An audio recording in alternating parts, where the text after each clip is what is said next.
उम्र का वो पड़ाव जिस पड़ाव में घर बैठकर आराम से 2 वक्त की रोटी जो है वो खाई जाती है, लेकिन इसके विपरीत आज हम आपको कुछ और ही तस्वीरें दिखाएंगे। फिलहाल नमस्कार, आप देख रहे हैं पंजाब केसरी टीवी और मैं हूं आपके साथ पूजा शर्मा।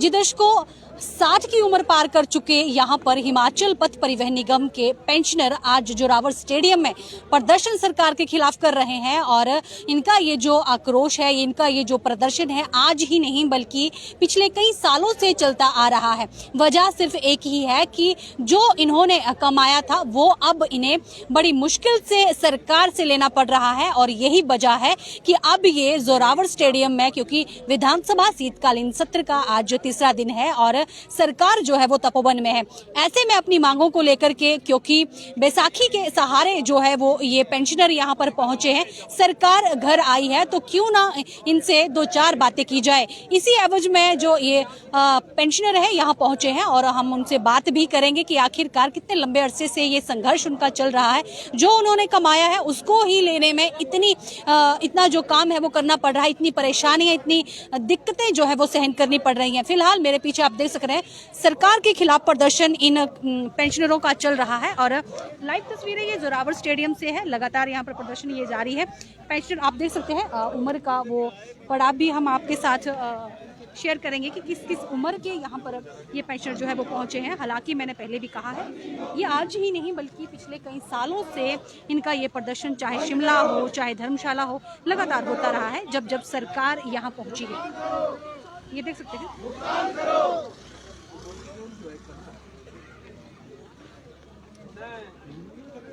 अपने प्रदेश कार्यकारिणी की ओर से दूर दराज क्षेत्र से आए हुए सभी साथियों का यहाँ तस्वीरें देख सकते हैं। धर्मशाला विधानसभा प्रांगण में पहुंचने के लिए दिल की गहराइयों से हार्दिक अभिनंदन करता हूँ। काफी संख्या में ये लोग इधर जुड़े हैं, इनसे दोस्तों अपने आपका एक्सपीरियंस है, देखिए पहले भी इस उम्र के लड़ाई लड़कर जो अब जो कुछ लिया है, चाहे वो IR है, चाहे DA का प्रबंध है, चाहे जो भी मेडिकल है, आपको लड़ाई के बिना कुछ नहीं मिला सरकार से। ये सरकार के खिलाफ वही स्थिति अब आ गई है। प्रदर्शन हम जितने भी सब वृद्धावस्था में 75 वर्षीय आयु के और आज सड़क पर दर जो है वो सरकार की नाकामियों के पीछे जो हमें यहाँ पर बंद करो, क्योंकि काफी रोष इन पेंशनरों में है सरकार को लेकर के, विपक्ष में थे इनका ना तो वेतन ना तो ग्रेजुएटी बहुत हिमायत करते थे कि जब हमारी सरकार आएगी तो हम आपका सारी मुश्किलात के बाद ये बुजुर्ग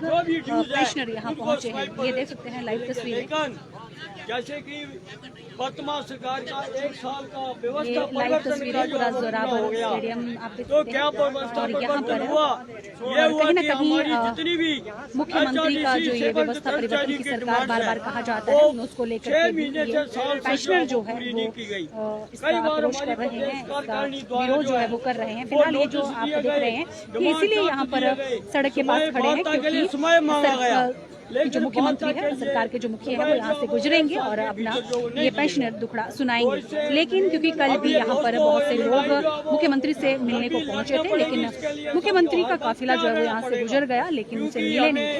लेकिन अगर शाम की बात करें तो शाम को उनके साथ मिलना जो है वो हुआ था। फिलहाल अभी आप देख सकते हैं ये बुजुर्ग तो जब ये वोट मांगने आता है तब तो कहते हैं कि पेंशनर आपका बिल्कुल आपको चलिए जानने की कोशिश करते हैं कि इनकी मुख्य मांगे क्या है जिनका आज ये यहाँ पर सरकार ये समझते हैं कि ये जो है ठीक है, जो आज यहाँ पर जो 2000 हमारे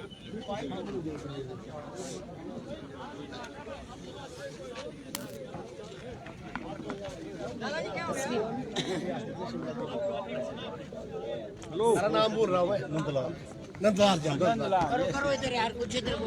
सर क्या नाम है आपका? थोड़े आगे होके चलो आप। मेरा नाम गोपाल शर्मा जी। सबसे पहले तो आपका धन्यवाद करता हूँ इस चैनल का, जिन्होंने हमें अपनी बात रखने का मौका दिया, इसके लिए आपकी दिल की गहराइयों से धन्यवाद करता हूँ। जी सर, जानना चाहेंगे कि HRTC पेंशनर लगातार प्रदर्शन करता है, अपनी मांगे उठाता है, क्या नहीं, लगातार तो नहीं करने में मैम ऐसा है कि हम संघर्ष तो करते आ रहे हैं बहुत। हमारे कम से कम 5 साल हो गए, 5 सालों से हमारी कई बार बातचीत हो चुकी है मंत्रियों से। हमारे जो संगठन के प्रांतीय जो हमारे मेंबर्स हैं बार बार मिलते रहे हैं,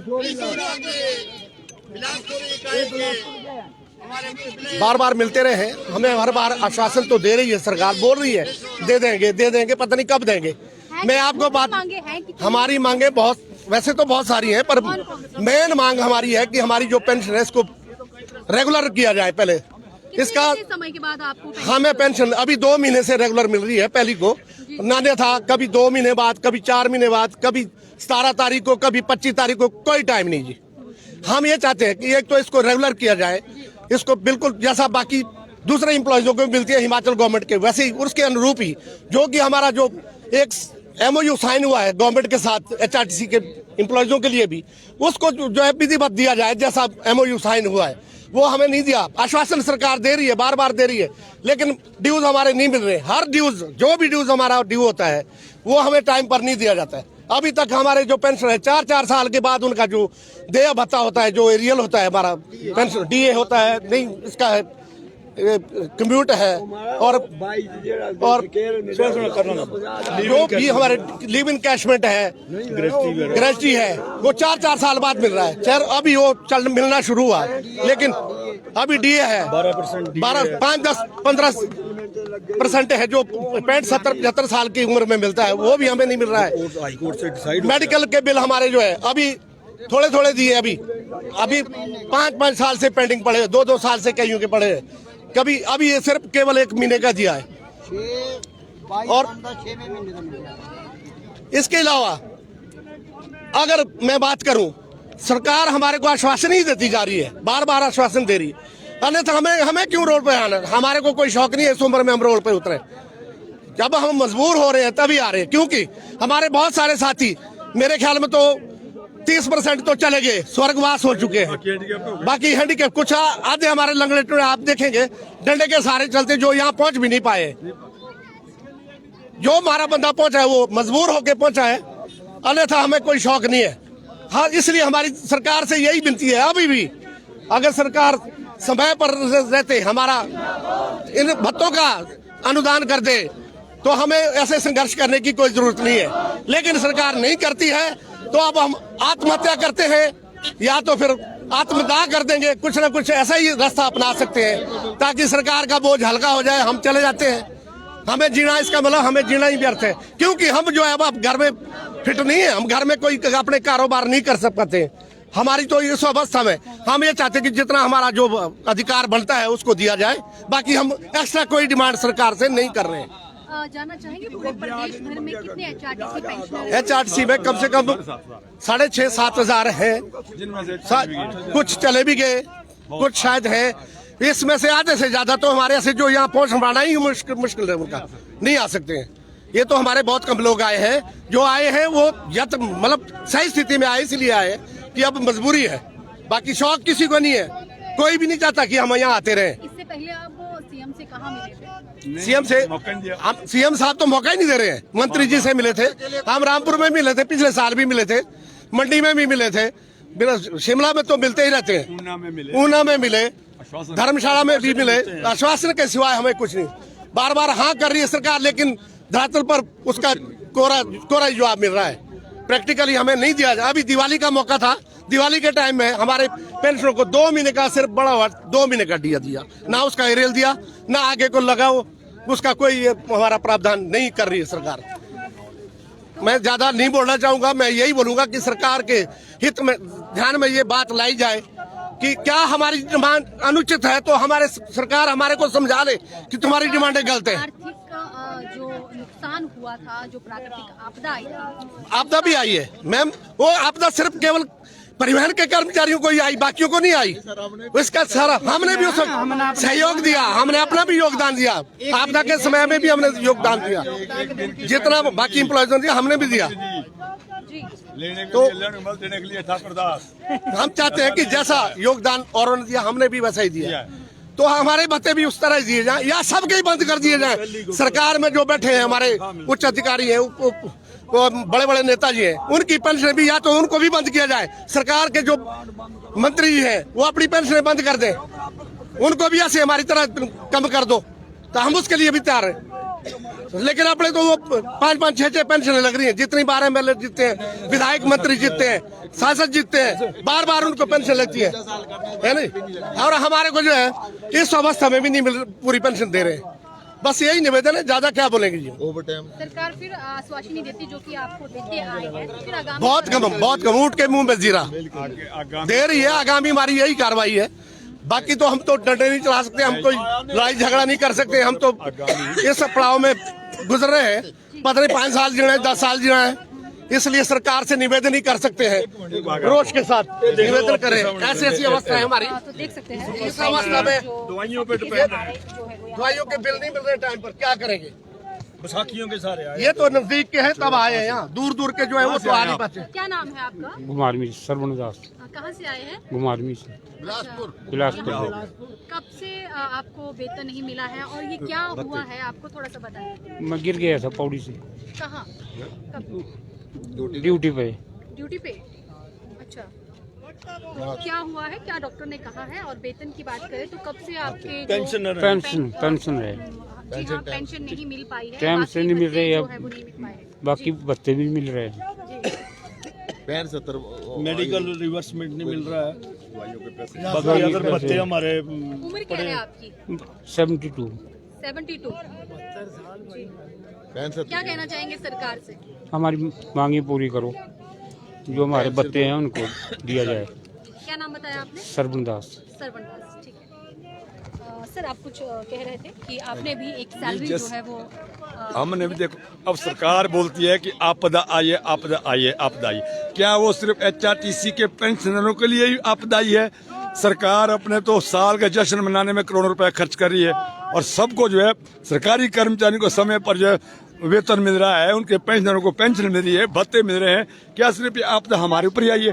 आपदा में हमने भी उतना ही सहयोग किया जितना सरकार के विभाग में कार्यरत कर्मचारी और पेंशनर ने किया है, हमने भी उतना ही योगदान दिया है। हम भी सरकार के साथ थे कि अच्छा है, बहुत बुरी बात हुई है कि इस बार यह कुदरत ने हमारे ऊपर यह कहर ढाया है, पर उस कहर को जो है ना सरकार अपने ऊपर भी इम्प्लीमेंट करे। जरूरी तो नहीं है कि जब अभी साल नहीं हुआ, क्या बोलते आपदा के सैकड़ों हजारों लोगों ने अपनी प्राणों की जान दी है, क्या ये जश्न मनाने के लिए क्या बोलते हैं पैसा था और अच्छा लगता है? जो बेचारे हमारे भाई लोग जो है रास्ते में मर गए हैं और ये सरकार इधर से जो है क्या बोलते हैं जश्न मना रही है। कम से कम एक ही वो रखा जाए पैरामीटर है, ये नहीं कि मतलब जो है ना हम जो है कोई खैरात नहीं मांग रहे सरकार से, कोई खैरात नहीं है। हम तो केवल अपने हक जो पेंशन 1972 और सीसे रूल के तहत तो हमारे को मिलते हैं, हम उन्हीं देय भत्तों के बारे में जो है डिमांड कर रहे हैं। पिछले कई सालों से हम जो पूरे सरकार से लेकर मांग करते करते आए हैं, पर अभी तक जो है हमारी कोई मांगे पूरी नहीं हुई। जहाँ तक आज की बात है, अगर आज सरकार वार्ता के लिए बुलाती है और हमारे साथ कोई अच्छा व्यवहार करती है तो हमें कोई शौक नहीं है। अभी मैं आपको बताऊं, हमारे कुछ लोग तो आज यहाँ आके जो बीमार हो गए हैं, सफर में बीमार हो गए हैं और हमें कोई शौक नहीं था कि यहाँ आए। पर इतना मैं जरूर कहता हूँ कि अगर अभी भी सरकार जो है से मिलने, सीएम से मिलने आप विधानसभा जाएंगे, यहीं पे मुलाकात करेंगे? देखो जी, हम प्रोटोकॉल का नहीं तोड़ेंगे। हमने जो प्रशासन और शासन जहाँ तक हमारे को लागू करेंगे हम वहीं तक ही जाएंगे। हमारी ये उम्र नहीं है कि हम अपनी तरफ से कोई जो है बदतमीजी करें या कोई प्रोटोकॉल का उल्लंघन करें। से आप यहाँ पहुँचे हुए हैं? कोई लोग रात को 12 बजे पहुंचे, कोई 1 बजे, कोई 2 बजे, कोई कल शाम को आगे दूर दूर रिकोंग, पीओ, रोडू, रामपुर, कुल्लू, चंबा, हिमाचल के जगह जगह इकाइयों से जो लोग यहाँ पहुंचे अब अपने हिसाब से आए हैं। कोई भूखे प्यासे आए हैं, दवाइयों के पैकेट साथ लेके आए हैं और यहाँ आके रात को किसी को कमरे मिले भी या नहीं मिले, रास्ते में कहीं गाड़ी में सोए। कुछ लोग तो हमारे वापस हो गए हैं, किसी के घर में डेथ हो गई वो रास्ते से वापस हो गए हैं। कुछ लोग ऐसे थे जैसे आपने भी देखा बैंगी पर चलने वाले थे, उनको हमने अलाउ नहीं किया, अभी आप लोग रहने दो। तो मेरा एक अनुरोध है सरकार से कि समय रहते हमारी मांगों के ऊपर यह पुनरुच्चार किया जाए। पेंशनरों की क्या रहने वाली है? शिमला में प्रदर्शन करेंगे? देखो, मेरा आपके चैनल के माध्यम से सरकार को बताना चाहता हूं कि मरता क्या नहीं करता। अब जब इस तरीके से प्रदर्शन से सरकार को कोई फर्क नहीं पड़ता है तो हमें यहाँ से आगे कोई सख्त कदम उठाना पड़ेगा, जिसमें पहले हम जो है सेक्रेटरीट के सचिवालय का घेराव करेंगे। तब भी अगर नई बात बनती है तो हमें आमरण अनशन पर बैठना पड़ेगा ताकि सरकार का जो है सारी देनदारियां जो है ठप हो जाए, इनके पास इनका पैसा बच जाए और हम लोग जो है ना आमरण अनशन पर बैठने को मजबूर हो जाएंगे। इससे अलावा हमारे पास कोई मतलब चारा नहीं है। क्योंकि इस उम्र में हम जो है ना किसी के साथ जो है ना लड़ाई झगड़ा नहीं कर सकते, किसी को नहीं कर सकते, बदतमीजी नहीं कर सकते। यही है कि हम जो है आमरण अनशन करने के लिए मजबूर हो जाएंगे, और परिवार के साथ, अपने अपने फैमिली के साथ, क्योंकि बच्चे तो आजकल किसी के नहीं होते हैं। अगर सुखराम सुक्खू जी अपने बुजुर्ग की याद करते हैं, अगर मान लो अगर वो आज HRTC के पेंशनर होते बेचारे, आज वो स्वर्ग में, चलो हम यहाँ हैं नरक में हैं, क्या आज वो भी हमारे साथ अगर होते तो सुक्खू जी को कितना अच्छा लगता कि मेरे पिताजी इसी ट्रांसपोर्ट में ड्राइवर थे। इनसे तो हमें इतनी उम्मीद थी कि हमारी मांगों को ये प्राथमिकता के आधार पर जो है मानेंगे और हमें जो है लाभान्वित करेंगे। परंतु बड़े खेद की बात है कि इनकी माता जी को चलो उनको तो गवर्नमेंट से पेंशन लग रही है, अगर वो कॉर्पोरेशन होते तो शायद उनकी माता जी भी आज यहाँ होती, पिताजी जिंदा होते बेचारे वो यहाँ होते, पर वो तो चलो बेचारे स्वर्ग चले गए, उनके बारे में क्या कह सकते हैं। पर मेरा सुख यही है कि हम भी आपके पिताजी के समान ही है। आप बार बार बोलते हैं कि वृद्धों को जो है इज्जत की जाए, सम्मान किया जाए, हाँ जी प्राथमिकता दी जाए। हमें ये प्राथमिकता दी जा रही है कि आप जो है ना महीने 2 महीने के बाद जो है रोडों पर आते रहो। तो मेरा जो है सरकार से ये निवेदन है कि अभी वक्त है और वक्त रहते हमारा जो है स्थायी समाधान जो है किया जाए। धन्यवाद। तो देख सकते हैं ओहो प्रशोक, क्योंकि बहुत बड़ी बात है, क्योंकि अगर मुख्यमंत्री की बात करें तो मुख्यमंत्री सुखविंदर सिंह सुक्खू के जो पिताजी थे वो भी HRTC में ड्राइवर थे और ड्राइवर वो रह चुके हैं। हालांकि अब वो उस दुनिया में नहीं है, स्वर्गवास उनका हो गया है, लेकिन कहीं ना कहीं ये जो बुजुर्ग, ये जो पेंशनर बात कर रहे हैं, बिल्कुल सही बात कर रहे हैं कि अगर क्या उनके पिताजी जिंदा होते तो क्या वो भी इस प्रदर्शन में शामिल होते। उन्होंने ये भी जिक्र किया है कि उनकी जो पत्नी है वो तो पेंशन ले रही है, अगर पेंशन उन्हें नहीं मिलती टाइम से तो वो भी इस प्रदर्शन में क्या हिस्सा लेती। तो ये बहुत बड़ी बात है, क्योंकि सीधा जो निशाना है वो उनके घर यानी उनके परिवार, उनके पिताजी पर, जिनका स्वर्गवास जो है वो हो गया है, किया गया है। अब देखना ये होगा कि क्या प्राथमिकता सबसे पहले मुख्यमंत्री इन पेंशनरों को देते हैं या नहीं, क्योंकि देखिए 72 यानी कि 72 साल की उम्र में भी ये पेंशनर जो है वो यहाँ पहुँचे हैं। और जैसे कि मैंने पहले भी कहा, ये उम्र का वो पड़ाव है जहाँ पर बैठकर 2 वक्त की रोटी घर में बैठकर खाई जाती है। सारी उम्र जो है वो कमाने में लगा दी, लेकिन जो कमाया उसी को ही लेने के लिए अगर इस तरह के दिन देखने पड़े तो अब इस सरकारी महकमे का क्या फ़ायदा और इस सरकार का क्या फ़ायदा। ये लाइव तस्वीरें तपोवन जोरावर स्टेडियम से हम आपको दिखा रहे हैं और पूरे प्रदेश भर से पेंशनर जो है वो यहाँ पर पहुँचे हुए हैं। लाइव तस्वीरें ये देख सकते हैं।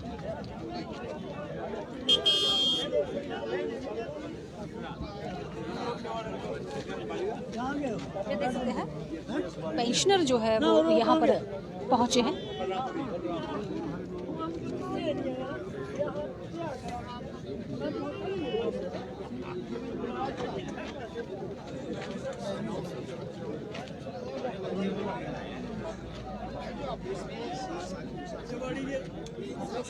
लाइव तस्वीरें लगातार सरकार के खिलाफ रोष ये प्रकट कर रहे हैं और इन्होंने ये भी कहा है कि सरकार अगर प्राथमिकता इन्हें नहीं देती है, समय से इनका जो पेंशन है वो नहीं देती है, अन्य स्वास्थ्य भत्ते हैं व अन्य भत्ते हैं जो इन्हें नहीं दिए जाते हैं, तो ये आमरण अनशन पर जो है वो बैठ जाएंगे। और अगर यहाँ पर इनकी समस्या नहीं सुनी जाती है तो ये सेक्रेटरीट का भी घेराव करने वाले हैं, और ताकि सरकार को लगे कि वाकई ही इनकी जो मांग है वो सुनने लायक है। ये देख सकते हैं दूर दूर से जो पेंशनर है वो यहाँ पर पहुँचे हैं। लाइव तस्वीरें जोरावर स्टेडियम से हम आप तक साझा करने की कोशिश जो है वो कर रहे हैं।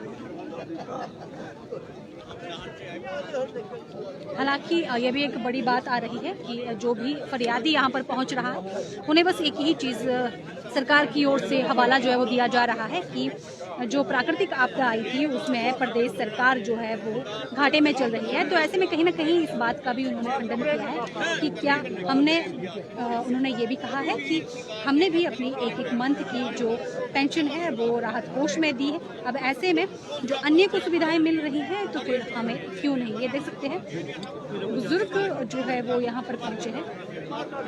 देखना ये होगा क्योंकि सुखविंदर सिंह सुक्खू की अगर हम बात करते हैं तो वह भी उनके पिता भी HRTC में ड्राइवर थे, वो भी इसका हिस्सा जो है वो रहते अगर वो जिंदा होते। तो अब देखना ये होगा, क्योंकि सीधा निशाना मुख्यमंत्री के परिवार पर इन पेंशनरों ने साधा है। अब देखना ये होगा कि कितनी प्राथमिकता सरकार की ओर से इन पेंशनरों को मिलती है।